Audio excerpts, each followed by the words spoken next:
Selamat datang lagi di sesi The Deep Dive kita. Kali ini kita mau gali lebih dalam nih soal kelistrikan AC. Kita akan coba bedah ya konsep daya aktif, terus ada daya reaktif, daya semu, dan juga faktor daya. Ini semua berdasarkan sumber-sumber yang sudah kita kumpulkan.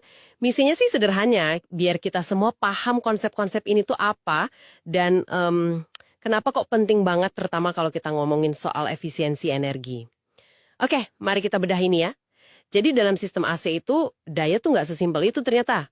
Ada 3 jenis gitu yang saling berhubungan. Kita mulai dari yang mungkin paling gampang dipahami dulu kali ya. Daya aktif atau active power. Ini tuh daya yang ya benar-benar menghasilkan kerja nyata. Kerja yang bisa kita lihat atau rasakan langsung. Contohnya lampu yang nyala terang, atau pemanas yang jadi panas, atau motor listrik yang muter, gitu kan? Ini daya yang benar-benar guna lah istilahnya, yang melakukan pekerjaan. Satuannya watt, W. Sering lihat kan di alat-alat atau tagihan listrik Anda? Nah, berikutnya nih, ada yang namanya daya reaktif, reactive power. Yang ini agak unik emang. Daya reaktif ini, dia nggak melakukan kerja nyata kayak tadi. Maksudnya nggak langsung menghasilkan cahaya atau gerakan gitu. Tapi jangan salah, perannya ini penting banget. Daya ini dibutuhin buat membangun medan magnet. Tahu kan di motor listrik, trafo, atau balas lampu neon zaman dulu? Nah, tanpa medan magnet ini, ya alat-alat itu nggak bakal bisa jalan sama sekali. Jadi tetap perlu. Satuannya beda lagi. Volt ampere reaktif atau disingkat VAR. Nah, ini dia yang menarik. Sering banget orang bingung di sini. Kok bisa ada daya tapi nggak kerja langsung? Kayak buang-buang energi aja kan? Sebetulnya sih ini kayak ongkos gitu loh. Ongkos yang nggak bisa dihindari buat alat-alat yang kerjanya pakai induksi magnetik di sistem AC. Anggap aja energi buat nyiapin alatnya biar siap kerja. Ya, meskipun energi persiapan ini nggak kelihatan di hasil akhirnya. Jadi, ya mutlak perlu ada, tapi kita maunya jumlahnya jangan kebanyakan juga. Gitu sih intinya. Persis. Jadi kayak energi pendukung gitu ya, tapi esensial. Nah kalau gitu kita punya daya aktif yang kerja, terus daya reaktif yang dukung. Gimana cara kita ngukur total beban yang dirasain sama sistem listriknya? Disinilah daya semu atau parent power masuk. Ini tuh kombinasi matematisnya. Lebih tepatnya penjumlahan vektor ya, antara daya aktif dan daya reaktif. Jadi ini nunjukin total daya yang harus disediain sama PLN misalnya, dan yang ngalir di kabel. Udah termasuk dua-duanya itu. Satuannya volt ampere, VA. Di sininya jadi, nah ini dia sangat menarik.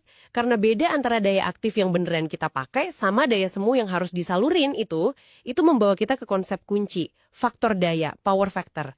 Gampangnya gini, faktor daya itu perbandingan aja rasio antara daya aktif, yang satuannya W tadi, sama daya semu, yang VA. Nilainya itu antara 0 sampai 1. Dan semakin dekat ke angka 1, itu semakin bagus. Idealnya itu ya 1. Kalau faktor dayanya 1, artinya apa? Artinya, hampir semua daya yang ngalir di jaringan, daya semu, itu beneran jadi kerja nyata, daya aktif. Nggak ada tuh istilahnya kapasitas sistem yang kemakan sama daya reaktif yang nggak perlu-perlu amat. Sistemnya jalan efisien banget. Iya betul. Dan kalau kita tarik ke gambaran yang lebih gede lagi ya, faktor daya yang rendah, misalnya 0,7 atau bahkan 0,6 gitu. Wah, itu pertanda kurang baik, kurang efisien sistemnya. Dampaknya apa? Pertama, nih, penyedia listrik. Atau ya kita sendiri kalau skala industri, itu perlu infrastruktur yang lebih gede. Generatornya, trafonya, kabelnya, semua harus lebih besar kapasitasnya. Cuma buat nyalurin daya aktif yang sama jumlahnya. Kenapa? Ya karena arus total di kabelnya jadi lebih tinggi.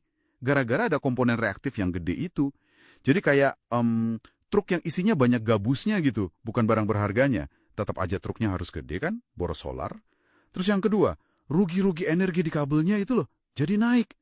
Lumayan naiknya. Arus makin tinggi, ya makin banyak energi yang kebuang jadi panas doang di kabel. Sayang banget kan, energi kebuang sia-sia.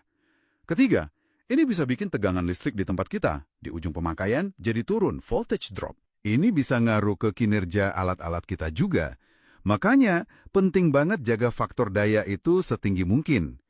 Idealnya sih di atas 0,9 ya, syukur-syukur 0,95 ke atas.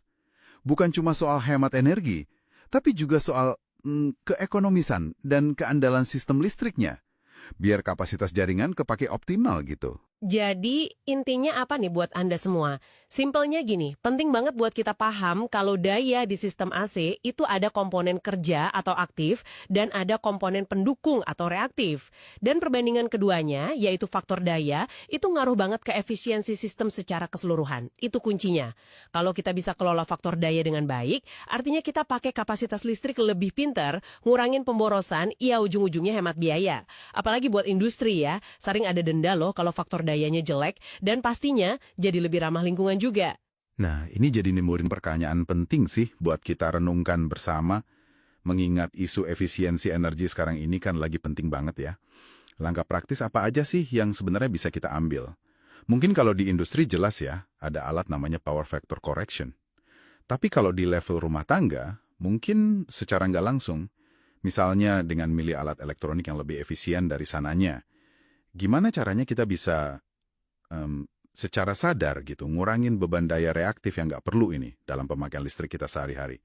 Ini tantangan optimasi yang menarik sih, buat dipikirin lebih lanjut.